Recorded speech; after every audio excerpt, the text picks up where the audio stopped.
নমস্কার। পৃথিবীর সবচেয়ে গভীরতর যে প্রশ্ন, সেটা ভবিষ্যতের গর্ভে কি লুকিয়ে আছে, কি শুয়ে আছে।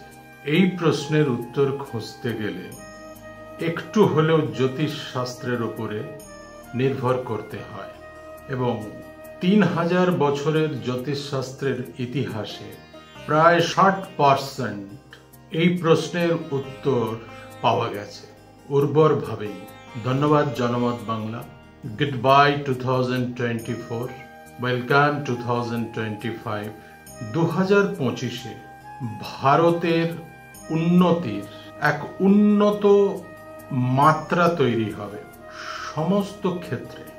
আমাদের বিভিন্ন স্টেটসের এক একটা রেজাল্টস আছে, জাতক জাতিকার আলাদা আলাদা কুষ্টি অনুযায়ী। ওভারঅল এটুকু বলা যেতে পারে, আমাদের বাংলায় যাদের যাদের কুণ্ডলিতে মঙ্গল, রাহু, বৃহস্পতি এবং শনি এক্সাল্টেড পজিশনে, অনেক উচ্চ স্থানে বা ভালো পজিশনে অবস্থান করছে, তাহলে তারা সব ক্ষেত্রেই কম বেশি শুভ ফল পাবেন। যাদের সেটা নেই কুণ্ডলিতে, তারা নানান রকম সংগ্রামের সম্মুখীন হতে হবে।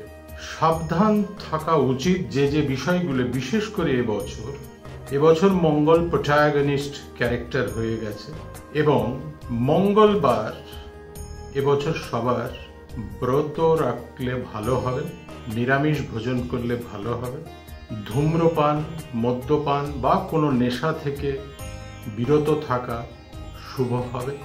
এবছর অ্যাক্সিডেন্টের প্রবণতা, বিশেষ করে আগুন এবং গাড়ি থেকে একটু বেশি, আগুন এবং গাড়ি থেকে সাবধান থাকতে হবে।